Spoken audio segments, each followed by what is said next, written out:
प्रिया जब भी अपने बच्चे को दूध पिलाती तब उसका देवर उसके पास आकर खड़ा हो जाता। लेकिन प्रिया कुछ कह नहीं पाती थी क्योंकि उसके पति की मौत हो चुकी थी और घर का सारा बोझ उसके देवर पर ही था। उसके देवर का नाम कमल था, जो देखने में बहुत ही गोरा चिट्टा और आकर्षक था। लेकिन प्रिया उससे कभी बात नहीं करती थी। लेकिन एक रात घर में सिर्फ वो दोनों ही थे। तब प्रिया अपने बच्चे को दूध पिला रही थी। तभी कमल उसके कमरे में आया और उसने बच्चे को प्रिया से अलग किया। और खुद प्रिया बहुत ही सुंदर थी, इसलिए उसके माँ बाप को उसकी बड़ी चिंता रहती थी। वो इतनी खूबसूरत थी कि कोई भी उसे देखकर मोहित हो जाता। इसीलिए उसके माँ बाप ने उसके 18 साल के होते ही रिश्ते ढूंढने शुरू कर दिए थे। लेकिन प्रिया को उसके माँ बाप की पसंद के लड़के से शादी नहीं करनी थी, क्योंकि वो अपने स्कूल टाइम से ही एक अभय नाम के लड़के से बहुत प्यार करती थी। इसलिए वो अभय से प्रेम विवाह करना चाहती थी। लेकिन अभय देखने में उसके मुकाबले ज्यादा सुंदर नहीं था, इसलिए प्रिया के माँ बाप उसे पसंद नहीं करते थे और वो प्रिया के लिए कोई अच्छा सा गोरा चिट्टा लड़का ढूंढ रहे थे।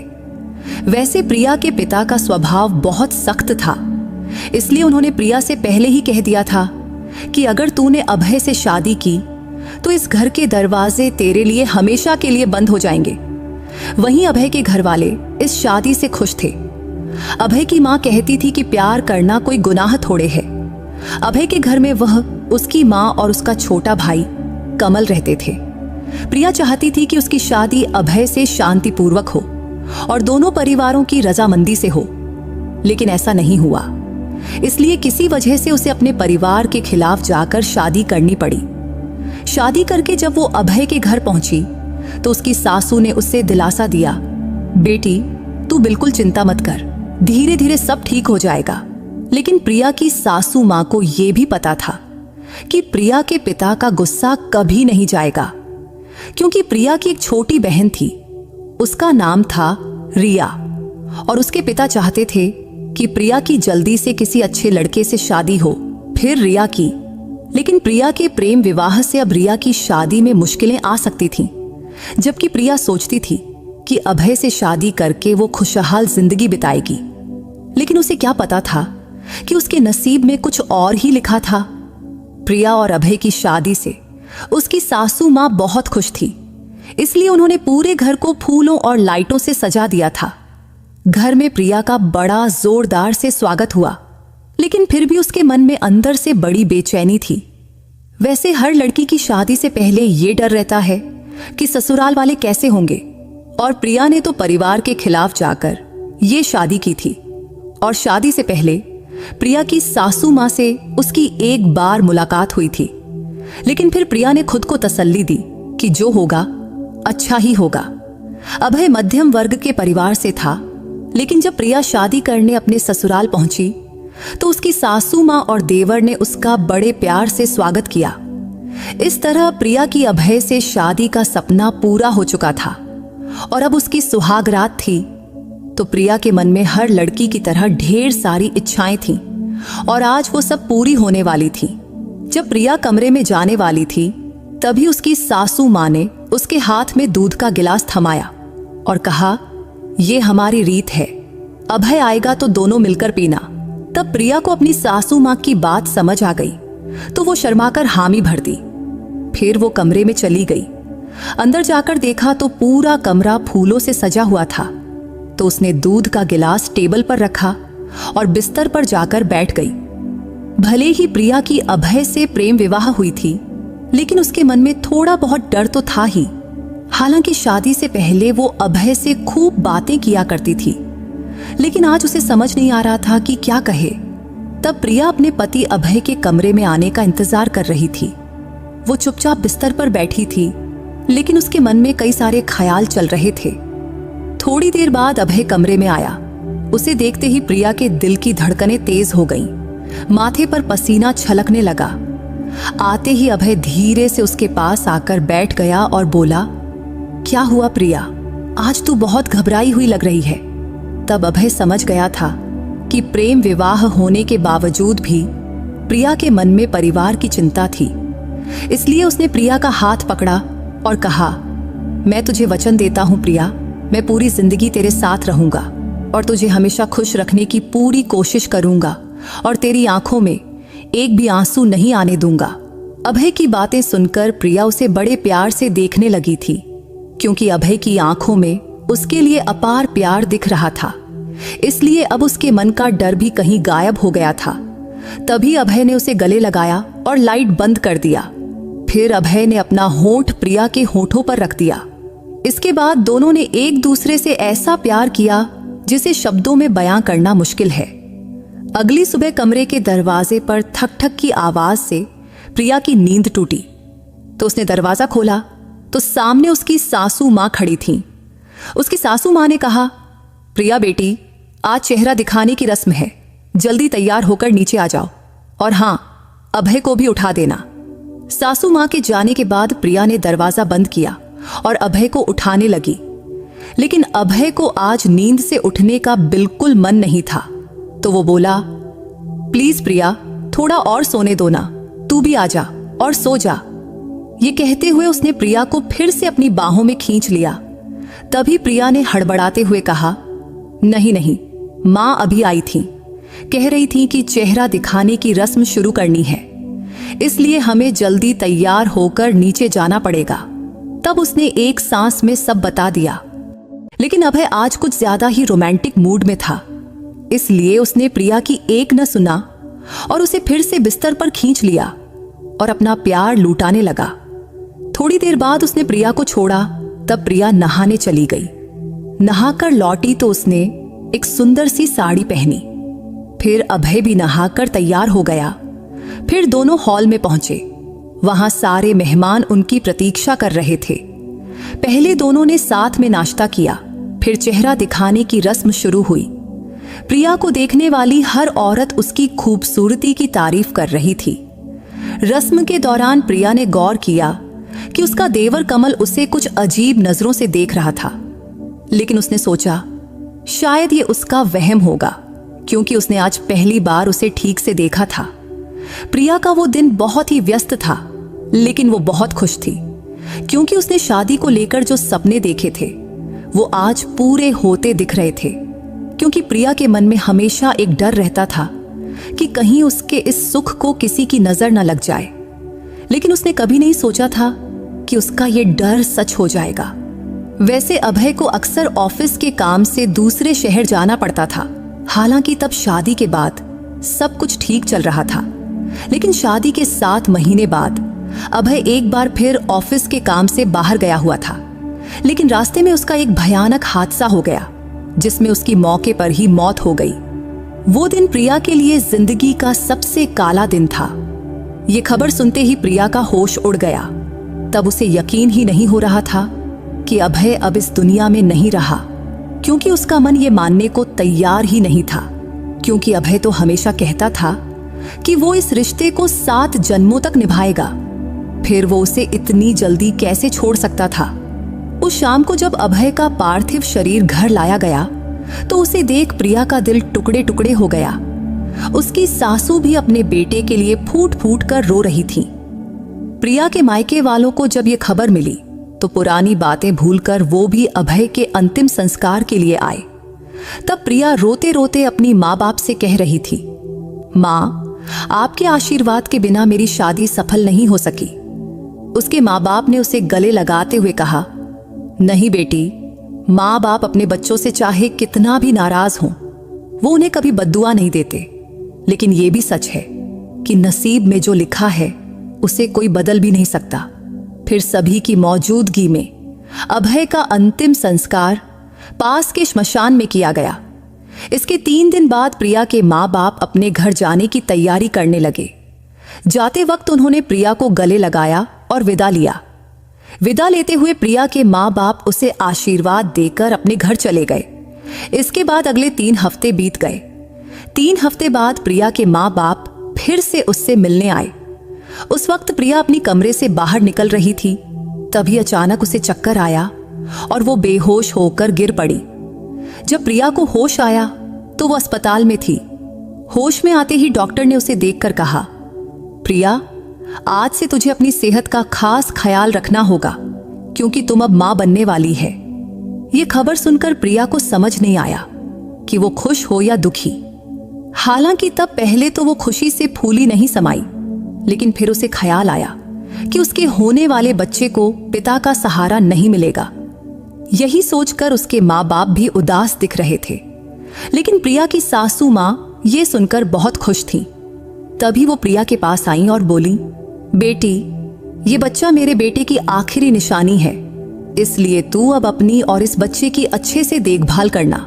जब प्रिया को अस्पताल से घर लाया गया तो उसकी सासू माँ ने उसकी नजर उतारी और फिर से उसका स्वागत किया।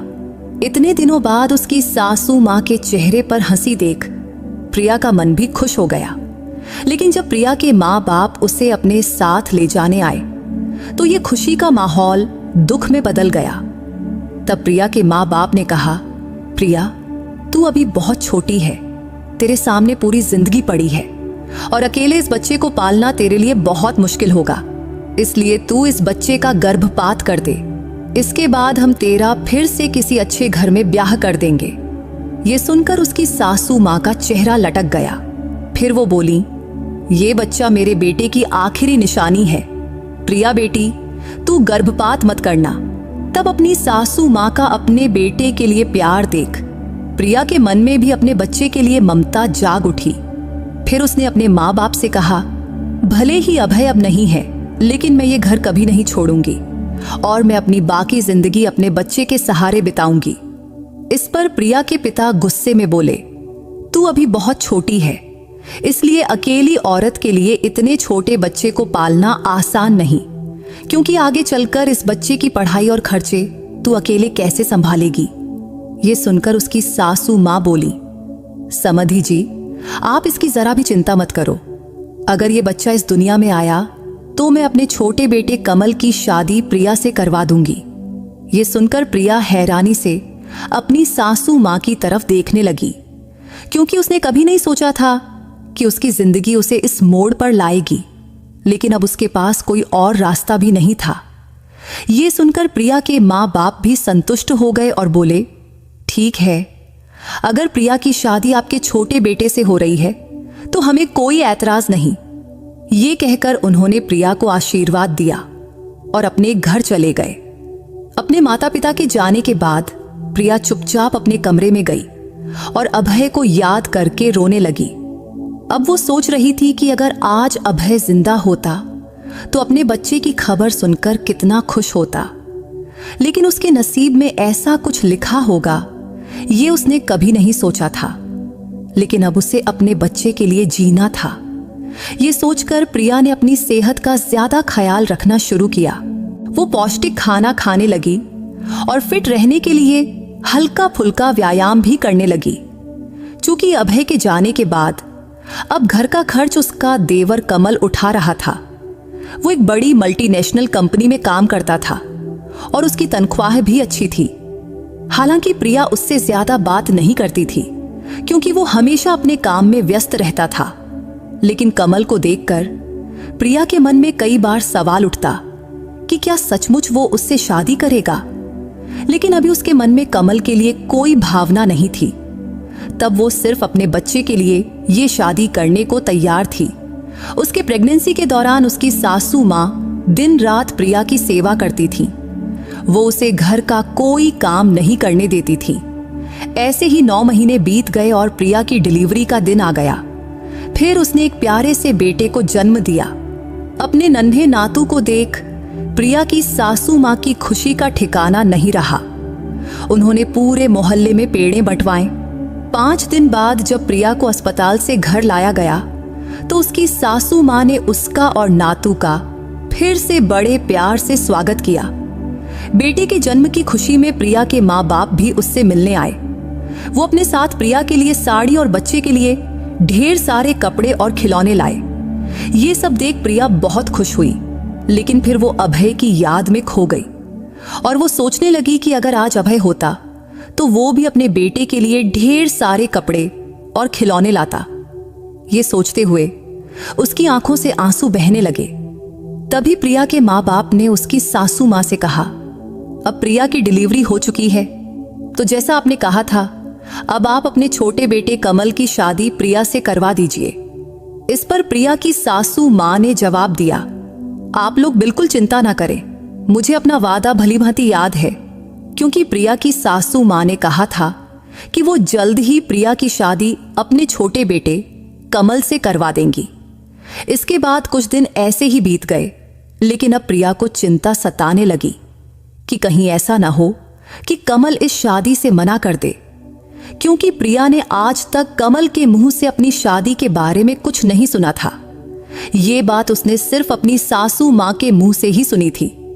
इसलिए अगर कमल ने शादी से इनकार कर दिया तो प्रिया कहां जाएगी और उसे और उसके बच्चे को कौन स्वीकार करेगा? यही चिंता अब उसे दिन रात सता रही थी। एक रात प्रिया पानी पीने के लिए उठी और किचन की तरफ गई।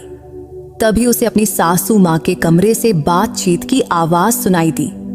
तो प्रिया चुपके से अपनी सासू मां के कमरे के पास गई और दरवाजे पर कान लगाकर सुनने लगी। तब उसकी सासू मां कमल से उसकी और प्रिया की शादी की बात कर रही थी, लेकिन कमल शादी से मना कर रहा था। वो अपनी मां से कह रहा था, प्रिया मेरी भाभी है, तो मैं उससे शादी कैसे कर सकता हूं? इस पर प्रिया की सासू मां ने जवाब दिया, अगर तू प्रिया से शादी नहीं करेगा तो वो अपने बेटे को लेकर चली जाएगी, और मैंने उसके माँ बाप को वचन दिया है कि तुम दोनों की शादी करवाऊंगी। तब कमल की माँ कमल से विनती करने लगी थी कि बेटा, इस शादी के लिए तू हाँ कर दे। अगर तू प्रिया से शादी कर लेगा तो तेरे भाई के बेटे को पिता का सहारा मिलेगा। क्या तुझे नहीं लगता कि तेरे भाई के बेटे को अच्छी जिंदगी मिलनी चाहिए और तेरे भाई की आत्मा को शांति मिलनी चाहिए? तब प्रिया की सासू मां ने कमल को समझाने की बहुत कोशिश कर रही थी, लेकिन कमल के मुंह से एक शब्द भी नहीं निकला। तब कमल की चुप्पी देख प्रिया चुपके से अपने कमरे में लौट गई और आज फिर से प्रिया अभय की याद में रोने लगी। अब उसे बहुत दुख हो रहा था कि उसकी जिंदगी में बस मुश्किलें ही क्यों लिखी हैं, जबकि प्रिया ने अपनी जिंदगी के लिए कितने सपने देखे थे, लेकिन वो सपने पूरे होने से पहले ही बिखर गए। अब वो अपने बेटे को लेकर कहां जाएगी और उसे और उसके बच्चे को कौन स्वीकार करेगा? यही सोचते सोचते रोते रोते वो सो गई। अगली सुबह देर से उसकी नींद खुली। जब वो उठी तो देखा कि पूरा घर फूलों से सजा हुआ था और बाहर मंडप बनाया जा रहा था। ये सब देखकर प्रिया ने अपनी सासू मां से पूछा तो वो बोली, आज तेरी और कमल की शादी है। ये सुनकर प्रिया को हैरानी हुई और वो सोच में पड़ गई, क्योंकि रात को उसने कमल को मना करते सुना था। तो वो क्या था? फिर कमल इतनी जल्दी शादी के लिए कैसे राजी हो गया? लेकिन वो अपनी सासू मां से कुछ पूछ न सकी। तभी उसकी सासू मां ने उसे शादी के लिए एक सुंदर साड़ी दी और कहा, ये तेरी शादी की साड़ी है, ये पहनकर जल्दी तैयार हो जा बेटी। वह साड़ी देखकर प्रिया फिर अभय की यादों में खो गई। वो सोचने लगी कि अगर आज अभय जिंदा होता तो उसे ये साड़ी दोबारा नहीं पहननी पड़ती, लेकिन अब नसीब में जो लिखा है उसे कोई नहीं बदल सकता। तब प्रिया दूसरी बार वह साड़ी पहन रही थी और साड़ी पहनते वक्त उसे अपने नसीब पर बहुत गुस्सा आ रहा था। कुछ देर बाद वो तैयार होकर कमरे से बाहर निकली तो उसकी सासू मां ने उसे मंडप में बिठाया। तभी उसकी नजर कमल पर पड़ी। मंडप में बैठा कमल बिल्कुल उदास लग रहा था। उसके चेहरे पर जरा सी भी खुशी नहीं दिख रही थी और वो सिर झुकाए चुपचाप बैठा था। उसे देखकर ऐसा लग रहा था कि वो ये शादी मजबूरी में कर रहा है। ये सब देखकर प्रिया को भी एहसास हुआ कि वो भी तो ये शादी मजबूरी में ही कर रही है। तब प्रिया और कमल की शादी बड़े सादे तरीके से हुई। इस शादी में प्रिया के माँ बाप भी मौजूद थे। शादी के बाद दोनों ने बड़ों के पैर छूकर आशीर्वाद लिया। उस रात जब उसकी सासू मां ने प्रिया को कमल के कमरे में भेजा तो वो बहुत घबरा रही थी, क्योंकि उसे नहीं पता था कि आज कमल उससे कैसा बर्ताव करेगा। इसलिए ये रात उसकी जिंदगी की सबसे अजीब रात हो सकती थी। यही सोचते सोचते वो बहुत परेशान हो रही थी। फिर भी प्रिया चुपचाप बिस्तर पर जाकर बैठ गई और कमल का आने का इंतजार करने लगी। इंतजार करते करते रात के 1 बज गए, लेकिन कमल कमरे में नहीं आया। रात के 1:30 बजे जब कमल कमरे में आया तो तो प्रिया को जागते देख भी वो उससे कुछ नहीं बोला। तब प्रिया भी उससे कुछ नहीं बोली, क्योंकि आज उनका रिश्ता बदल चुका था और आज वो पति पत्नी बन चुके थे। लेकिन फिर भी उनके बीच पति पत्नी जैसी कोई भावना नहीं दिख रही थी। तभी कमल चुपचाप बिस्तर से तकिया लेकर बालकनी में जाकर सो गया। उसके इस बर्ताव से प्रिया बहुत परेशान हो गई, फिर भी वो उससे कुछ कह न सकी और चुपचाप सो गई। अगली सुबह जब प्रिया की नींद खुली तो कमल पहले ही फ्रेश होकर बाहर जा चुका था। हालांकि प्रिया को पता था कि कमल के लिए इस रिश्ते को स्वीकार करना बहुत मुश्किल होगा, लेकिन साथ ही उसे यह भी मालूम था कि चुप रहने से कोई हल भी नहीं निकलेगा। कमरे से बाहर आते ही उसकी सासू मां ने प्रिया को उसका बेटा थमाया और बोली, रात भर तेरा बेटा जागता रहा है, अभी सोया है, लो इसे संभालो। तब प्रिया का बेटा गहरी नींद में सो रहा था, लेकिन जैसे ही उसने उसे गोद में लिया वो जोर जोर से रोने लगा। तो प्रिया ने अपनी सासू मां से कहा, शायद इसे भूख लगी होगी। इतना कहकर प्रिया अपने बच्चे को लेकर कमरे में चली गई। कमरे में आते ही उसने तुरंत अपने बच्चे को सीने से लगाया और उसे दूध पिलाने लगी। जब प्रिया अपने बेटे को दूध पिला रही थी तभी कमल कमरे में आया, लेकिन उसे देखते ही प्रिया ने दूध पिलाना बंद कर दिया और बच्चे को अपने से अलग कर लिया। तब शायद उसे थोड़ा असहज महसूस हुआ था, क्योंकि पहले ऐसा कभी नहीं हुआ था। वो हमेशा अपने कमरे में जाकर बच्चे को दूध पिलाती थी। तब कमल ने भी प्रिया की तरफ देखकर अपना सिर झुका लिया। शायद उसे भी नहीं पता था कि प्रिया बच्चे को दूध पिला रही है। वैसे प्रिया और कमल का रिश्ता कब ठीक होगा और क्या उनका रिश्ता कभी पति पत्नी जैसा बनेगा, ये दोनों को ही नहीं पता था। इसके बाद और कुछ दिन ऐसे ही बीत गए। अब कमल प्रिया के बेटे से बहुत प्यार करने लगा था और वो उसके लिए नए नए खिलौने लाता और उसे पिता जैसा प्यार भी देता था। लेकिन आज तक प्रिया और कमल के बीच पति पत्नी का रिश्ता नहीं बन पाया था। एक रात प्रिया की तबीयत ठीक नहीं थी। तब उसे तेज बुखार था और उसका बेटा भूख की वजह से जोर जोर से रो रहा था। तब जैसे ही प्रिया ने उसे दूध पिलाना शुरू किया कि तभी कमल कमरे में आया और वहीं खड़ा हो गया। तब कमल को अपने पास खड़ा देख प्रिया को बहुत शर्मिंदगी महसूस हुई, लेकिन कमल वहीं खड़ा रहा। तब प्रिया को उसका यह बर्ताव बिल्कुल पसंद नहीं आया। तब प्रिया कुछ बोल पाती उससे पहले ही कमल ने बच्चे को उससे अलग किया और कहा, तुम मुझे गलत समझ रही हो। मैं यहां सिर्फ ये बताने आया था कि तुम्हें तेज बुखार है। ऐसे में बच्चे को दूध पिलाना ठीक नहीं है, वरना वो भी बीमार पड़ सकता है। इतना कहकर कमल बच्चे को बाहर ले गया और खुद पाउडर का दूध बनाकर उसे पिलाने लगा। ये देख प्रिया को अपनी गलती समझ आई। फिर वो तुरंत उठकर बाहर गई और देखा कि कमल उसके बेटे को बड़े प्यार से दूध पिला रहा है। तभी प्रिया माफी मांगने कमल के पास गई, लेकिन वो गुस्से में उठकर वहां से चला गया। अब प्रिया और कमल के बीच की दूरी खत्म होने के कोई आसार नहीं दिख रहे थे। लेकिन आज कमल के इस व्यवहार से प्रिया समझ गई थी कि वो उसके बेटे से बहुत प्यार करता है। अब प्रिया और कमल की शादी को 2 महीना बीत चुका था, लेकिन दोनों एक ही कमरे में रहते हुए भी अलग अलग सोते थे। कमल कमरे में सोफे पर सोता, जबकि प्रिया अपने बेटे के साथ बिस्तर पर। एक दिन उसकी सासू मां ने प्रिया से पूछा, प्रिया, तुम और कमल इस शादी से खुश तो हो ना? इस पर प्रिया ने हाँ में सिर हिलाया। फिर आगे उसकी सासू मां ने पूछा, क्या तुम दोनों के बीच पति पत्नी जैसा रिश्ता बन पाया है? तब प्रिया को उनकी बात अच्छे से समझ आ गई कि वो क्या पूछना चाहती हैं, तो उसने नहीं में सिर हिलाया। ये देख उसकी सासू मां बोली, तुम्हारी शादी को अब 2 महीना हो गया है, लेकिन तुम दोनों के बीच अभी तक कोई रिश्ता नहीं बना। ये बिल्कुल ठीक नहीं है। मुझे तो लगा था कि शादी के बाद कमल खुद ब खुद तुम्हारे करीब आ जाएगा, लेकिन अब लगता है कि ये सोचना मेरी गलती थी। हालांकि अब तुम्हारी शादी हो चुकी है, तो मेरा कहना है कि अगर हो सके तो तुम कमल से इस बारे में बात करो और इस रिश्ते को आगे बढ़ाओ। शायद वो तुम्हारी भावनाओं को समझ ले। आखिर तुम दोनों अब पति पत्नी हो और कभी न कभी तुम्हें इस रिश्ते को आगे ले जाना ही होगा। ये सुनकर प्रिया को भी लगा कि उसकी सासू मां जो कह रही हैं वो सही है, इसलिए उस रात वो कमरे में कमल का इंतजार करने लगी। जब कमल कमरे में आया और उसने देखा कि प्रिया उसका इंतजार कर रही है तो उसे हैरानी हुई। लेकिन प्रिया ने हिम्मत करके कहा, मुझे तुमसे कुछ जरूरी बात करनी है। इस पर कमल बोला, हाँ बोलो, मैं सुन रहा हूं। फिर प्रिया ने कहा, ऐसे कब तक चलेगा? हम कब तक एक दूसरे से भागते रहेंगे? हमारी शादी को 2 महीना हो गया है, लेकिन आज तक हमारे बीच पति पत्नी जैसा कोई रिश्ता नहीं बना।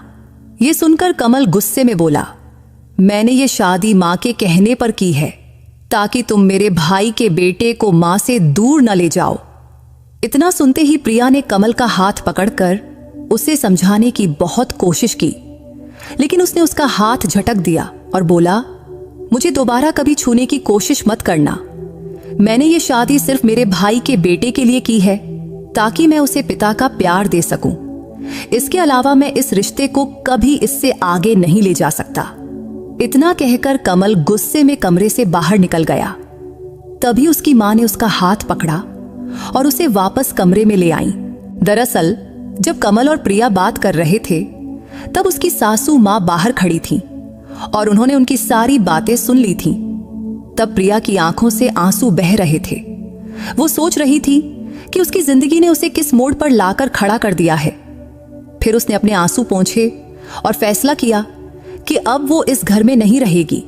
वो कमल से तलाक लेगी और उसे छोड़कर अपने मायके चली जाएगी। हालांकि प्रिया को पता था कि इस फैसले से उसकी जिंदगी में कई मुश्किलें आएंगी, लेकिन अब वो हर मुश्किल का सामना करने को तैयार थी। उस वक्त रात के 12 बज चुके थे। कमल जब कमरे में आया तो प्रिया ने उससे कहा, कल हम दोनों एक दूसरे को तलाक दे देंगे। इससे तुझे जबरदस्ती से आजादी मिलेगी और मुझे भी तुझ पर अपने और अपने बेटे का बोझ नहीं डालना पड़ेगा। ये सुनकर कमल ने प्रिया को बिस्तर पर बिठाया और उसके पैरों के पास बैठकर माफी मांगने लगा। लेकिन प्रिया को समझ नहीं आया कि कमल को अचानक क्या हो गया। तभी उसने देखा कि उसकी सासू मां कमल के पीछे खड़ी थी। तभी उसकी सासू मां ने अपने दोनों हाथ जोड़कर प्रिया से माफी मांगी और बोली, प्रिया बेटी, कमल को एक आखिरी मौका दे दो। तभी कमल ने प्रिया का हाथ पकड़ा और कहा, मुझे माफ कर दो प्रिया। अब तक मैंने तुझसे जो बुरा बर्ताव किया उसके लिए मुझे माफ कर दो।